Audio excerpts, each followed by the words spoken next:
하나님 말씀 사도행전 28장 11절부터 22절 말씀입니다.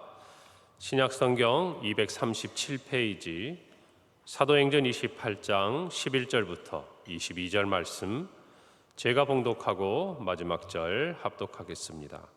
석 달 후에 우리가 그 섬에서 겨울을 난 알렉산드리아 배를 타고 떠나니 그 배의 머리 장식은 디오스구르라. 수라구사에 대고 사흘을 있다가 거기서 둘러가서 레기온에 이르러 하루를 지낸 후 남풍이 일어나므로 이튿날 보디올에 이르러 거기서 형제들을 만나 그들의 청함을 받아 이레를 함께 머무니라. 그래서 우리는 이와 같이 로마로 가니라. 그곳 형제들이 우리 소식을 듣고 아비오 광장과 트레이스 타베르네까지 맞으러 오니 바울이 그들을 보고 하나님께 감사하고 담대한 마음을 얻으니라. 우리가 로마에 들어가니 바울에게는 자기를 지키는 한 군인과 함께 따로 있게 허락하더라. 사흘 후에 바울이 유대인 중 높은 사람들을 청하여 그들이 모인 후에 이르되, 여러분 형제들아, 내가 이스라엘 백성이나 우리 조상의 관습을 배척한 일이 없는데 예루살렘에서 로마인의 손에 죄수로 내준 바 되었으니 로마인은 나를 신문하여 죽일 죄목이 없으므로 석방하려 하였으나 유대인들이 반대하기로 내가 마지 못하여 가이사에게 상소하며 내 민족을 고발하려는 것이 아니니라. 이러므로 너희를 보고 함께 이야기하려고 청하였으니 이스라엘의 소망으로 말미암아 내가 이 쇠사슬에 매인 바 되었노라. 그들이 이르되, 우리가 유대에서 내게 대한 편지도 받은 일이 없고 또 형제 중 누가 와서 내게 대하여 좋지 못한 것을 전하든지 이야기한 일도 없느니라. 함께 읽습니다. 이에 우리가 너의 사상이 어떠한가 듣고자 하니 이 파에 대하여는 어디서든지 반대를 받는 줄 알기 때문이라 하더라. 아멘. 드디어 바울이 로마에 도착을 했습니다. 이제 내일이면 우리가 그동안 함께 묵상했던 사도행전 아침에 모든 또 묵상을 마치고 이제 새로운 또 하나님의 성경 말씀을 나누게 될 것입니다. 오늘 이 바울이 이제 로마에 도착하는 모든 과정들을 보면서 우리는 참 하나님이 하시는 일에는 실수가 없으시구나. 물론 그 안에는 광풍이 불기도 하고 또 독사로 인해서 위기에 처할 수도 있고 또 여러 가지 많은 순간순간의 위기와 어려움이 없지 않습니다. 그럼에도 불구하고 하나님께서는 하나님이 뜻하신 일들을 우리 인생 가운데 행하시는 분입니다. 할렐루야.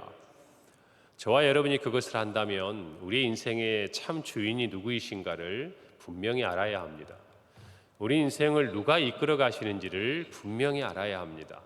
어쩌면 저와 여러분이 뜻하는 길이 아닐 수 있고 저와 여러분이 뜻하는 방향이 아닐지 모르지만 그러나 주님께서는 반드시 저와 여러분을 위해 계획을 세우시고 또 우리를 위한 하나님의 일들을 우리의 삶 가운데 이루어 가시는 분이라는 것입니다. 오늘 하루를 시작하면서도 우리 모두가 우리의 참 주인 되시는 예수님의 그 인도하심을 깨닫고 또 믿음 안에서 승리하는 하루를 살아가시기를 간절히 바랍니다. 바울의 일행들이 그레데셈의 미항에서 출발해서 그들은 유라굴로를 만납니다. 그리고 멜리데에 바람에 이끌려 가게 되지요. 그리고 오늘 성경을 보니까 그곳에서 3개월을 머뭅니다. 우리가 어제 묵상한 대로 그는 그곳에서 독사에게 물렸지만 해를 받지 않았습니다. 오히려 사람들이 그를 신으로 추앙하고자 했으나 바울은 그들에게 아마 복음을 전했을 겁니다. 그리고 또 그곳 유력한 사람이었던 보블리오, 그의 부친이 열병과 또 이질로 고통을 받고 있을 때 그를 고치고 수많은 사람들을 병을 낫게 합니다. 그가 머문 3개월 동안 그곳에서 아마 그는 그 무엇보다 복음을 전했을 것이 분명합니다. 왜냐하면 오늘 우리가 말씀을 읽은 대로 22절 그 마지막 부분에 이르러서 바울의 모습을 보면 그는 로마에 도착해서도 군인에 의해서 오늘날로 말하면 가택연금을 받는 것 같은 죄인의 그 신분에 있는 가운데서도 그런 사람들을 청하고 복음을 전하기를 원했기 때문입니다. 멜리데에서 3개월을 보내고 드디어 로마로 출발을 합니다. 11절에 보니까 석 달 후에 우리가 그 섬에서 겨울을 난 알렉산드리아 배를 타고 떠나니 그 배 머리 장식은 디오스구로라. 이제 알렉산드리아 배를 타고 그들은 다시 여행을 시작합니다. 3개월은 우리가 지난 그레데 섬의 미양에 머물면서 바울이 여기에서 머무는 것이 좋다라고 이야기했을 때 함께 살펴본 것처럼 지중해에 많은 광풍이 불고 항해하기가 어려운 그 계절이 지났음을 이야기하는 것입니다.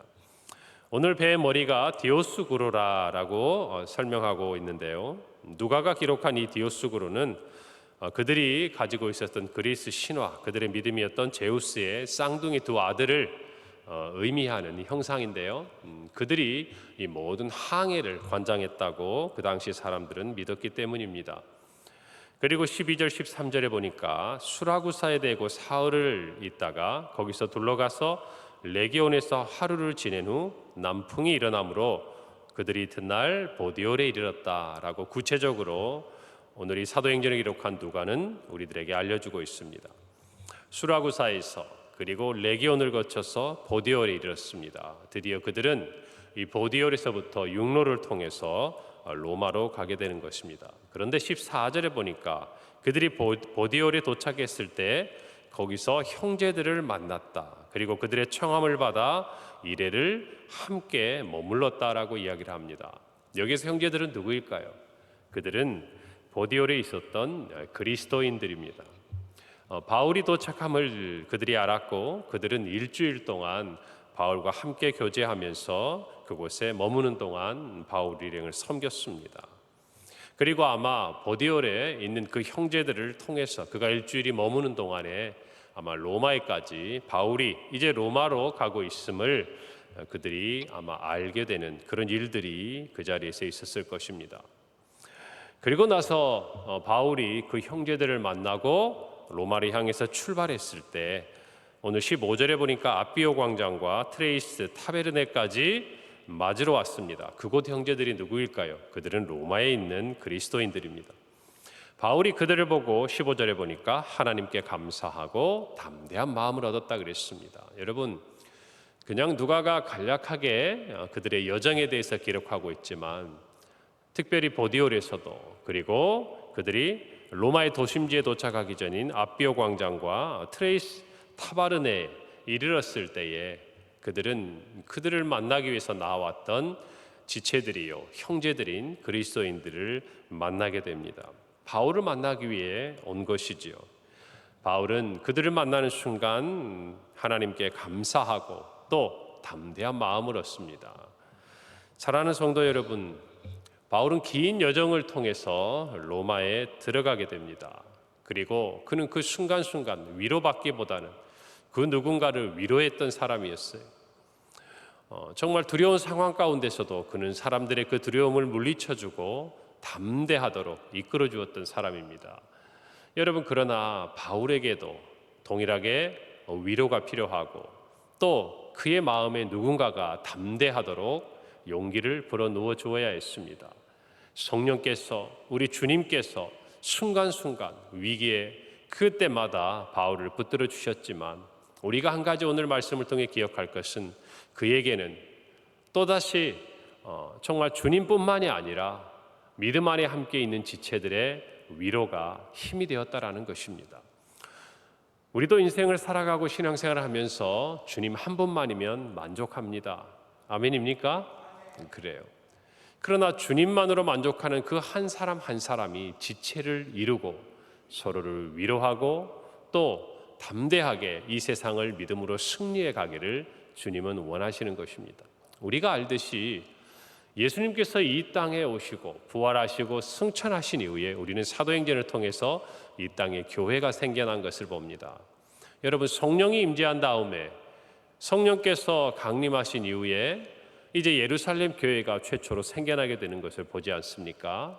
그래서 교회는요, 하나님께서, 성령 하나님께서 이 땅에 세우신 것입니다. 하나님께서 세우셨다는 얘기는 그 안에 하나님의 뜻이 있다는 얘기예요.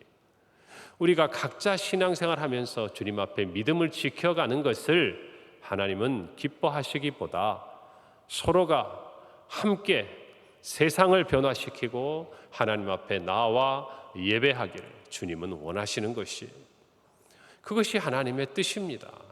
우리 혼자 신앙을 가지고 살아가기보다는 함께 위로하고 세상 앞에서 복음을 가지고 우리 모두가 하나된 증인들로 교회를 이루어가기를 주님은 원하신다는 사실이에요. 오늘 저와 여러분의 신앙생활을 오래 할수록 느끼는 것들이 있습니다. 말씀과 또 하나님께 기도하고 섬기면서 배우는 것, 그것이 너무나 귀하죠. 그러나 또 한편으로 무엇을 통해 우리는 배웁니까? 우리 주변에 있는 지체들을 보면서 그들이 어떻게 하나님을 만나고 또 그들이 힘든 삶 속에서 어떻게 믿음으로 이겨내고 또 힘들고 어려울 때 돕고 우리가 위로하면서 때로 우리도 모르는 위로를 우리가 받게 되는 것을 깨닫게 되는 것 아니겠습니까? 그래서 우리 주변에 있는 지체들은 귀한 것입니다.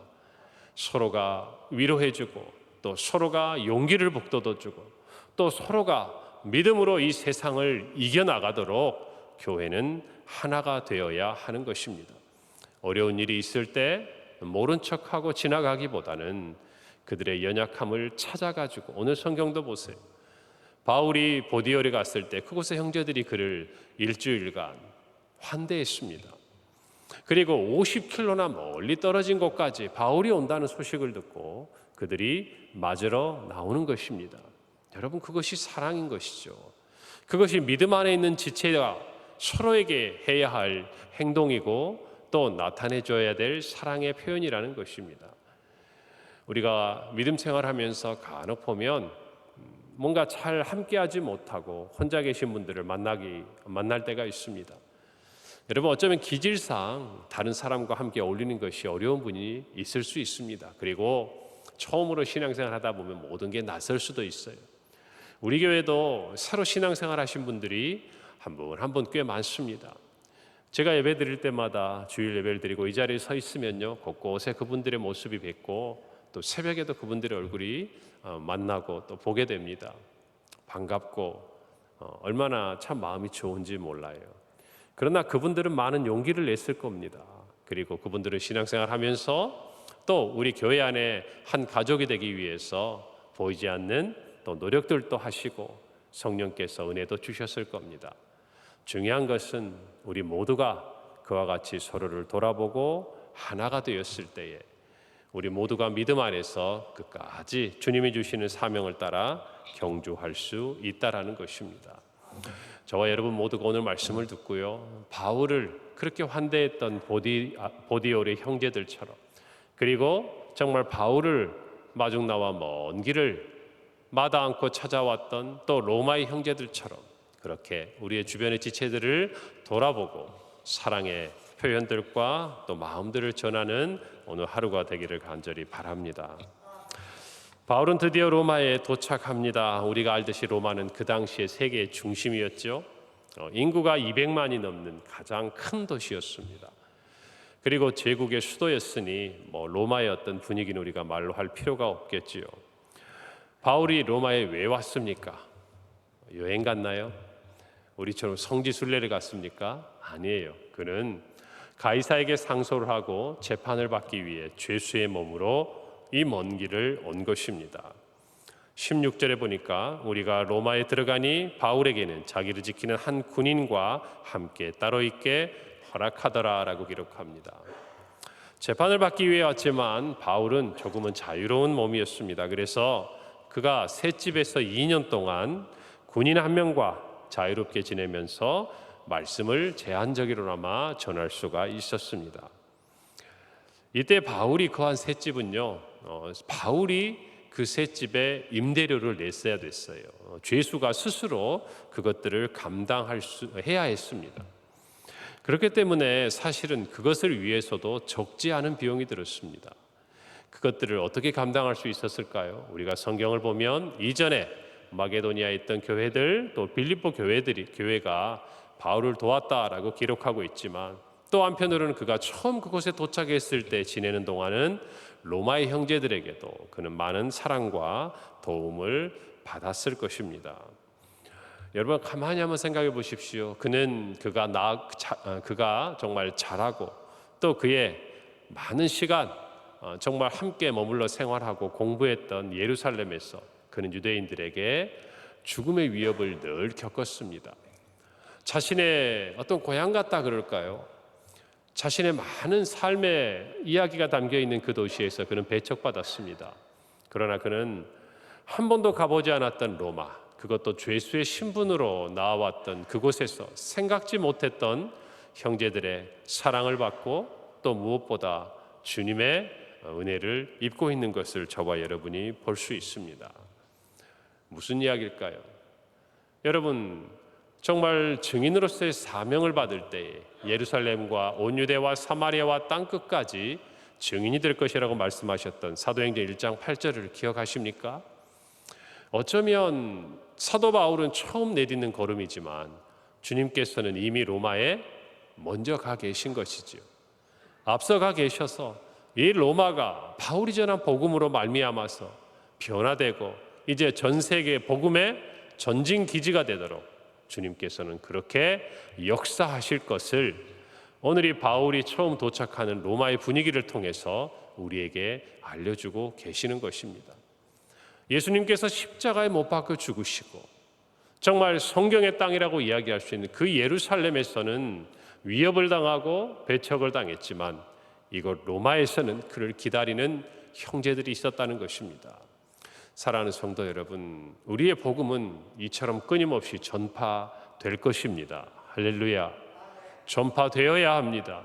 이전에는 주님을 알지 못하고 우상을 섬기고 정말 허탄한 것들을 섬겼던 수많은 사람들, 그들이 사는 곳으로 오늘 이 바울처럼 복음의 빚진 자가 되어서 수많은 선교사들이 정말 복음을 들고 그 자리로 나아갔습니다. 제가 어제 전화를 한 통화 받았습니다. 우리 신수와 윤성숙 선교사님이 전화를 주셨어요. 이제 다시금 정말 그동안 우리 레바논 베카에서 또 초청장이 필요한 상황이었는데 이제 금요일에 비행기를 타고 다시 귀국해서 힘있게 사역할 수 있는 길이 또 새롭게 열렸다고 이야기를 하시더라고요. 여러분, 그러면서 아주 기뻐하며 전화를 하셔 제가 즐거운 마음으로 함께 통화를 했습니다. 사랑하는 성도 여러분, 그런 복음의 빚진 자들로 인해서 땅 끝까지 복음은 전파되는 것이고 또 그분들의 사역을 위해 오늘 이 복음 안에 있는 이 말씀 안에 있는 형제들처럼 우리 또한 그들을 위해 기도하고 그들을 섬기고 그들이 그곳에서 사역하기를 돕는 기쁨을 맛보는 것, 그것이 주 안에서 우리가 함께 해야 할 일이라는 것을 믿습니다. 여러분, 참 오늘날을 보면 또 안타까움이 많이 있지요. 그렇게 복음의 문이 열렸던 그 유럽이 오늘은 어떤 상황을 맞이하고 있습니까? 정말 오히려 이제는 교회가 텅텅 비어가고 카페가 되고 술집이 되고 오히려 그들이 명목상은 정말 찬란한 그리스도의 문화를, 기독교의 문화를 가지고 있고 또 스스로는 정말 믿음을 가지고 신앙을 가지고 있다고 이야기하지만 그러나 정말 예배하지 아니하고 아무런 능력도 없는 무늬만 그리스도인 그런 사람들, 그런 땅이 되어서 이제는 오히려 그 땅을 향해서 복음을 들고 선교사들이 나아가고 있는 현실이 되는 것을 우리가 보고 있지 않습니까? 여러분, 우리에게도 주님이 그런 땅끝 이 조선의 복음을 허락하셨습니다. 그래도 우리도 정말 세계 선교 2위 국가로서 오늘날 수많은 선교사들이 함께 나아가고 있습니다. 여러분, 이 대한민국이 그 당시에 로마가 되는 것입니다. 또 다른 도시가 그와 같은 사명을 감당하기 위해 하나님이 보내시는 선교의 땅이 되는 것입니다. 오늘 저와 여러분이 이 말씀을 보면서 이제 이 로마에서도 바울은 유대 지도자들을 초청해서 그가 가진 이스라엘의 소망, 즉 예수 그리스도를 증거하고 있는 것들을 우리는 살펴보고 있습니다. 여러분, 오늘 저와 여러분이 머무는 곳, 만나는 사람들, 그들에게 우리의 처지가 어떠하든지 우리의 상황이 어떠하든지 우리가 정말 믿고 정말 우리가 간직한 이 복음, 예수 그리스도를 증거할 뿐만 아니라 또 우리가 머무는 그 자리가 땅 끝이 되어서 예수 그리스도의 십자가의 복음의 능력이 나타나는 귀한 하루가 되기를 간절히 바랍니다. 그리고 더불어 믿음 안에서 성도 간의 아름다운 교제가 있는 귀한 하루가 되기를 간절히 소망합니다. 함께 기도하겠습니다. 하나님 아버지, 은혜를 감사합니다. 오늘 말씀을 간직합니다. 가는 곳마다 바울을 위로하시고 담대하도록 붙들어 주시고 정말 형제들을 세우셔서 바울이 가는 그 길을 앞서 먼저 가셨던 주님을 우리는 만납니다. 하나님, 우리의 오늘의 삶에도 주님 우리보다 앞서 가시고 또 우리가 서 있는 그 자리가 정말 그리스도의 향기를 드러내며 복음의 정말 그 아름다운 소식을 증거하는 자리가 되도록 우리 모든 성도들의 삶을 붙들어 주실 줄 믿습니다. 주 안에서 강하고 담대함으로 믿음으로 승리하는 오늘 하루가 되도록 주여 우리 각 사람을 지키고 인도하여 주옵소서. 예수님의 이름으로 기도합니다. 아멘.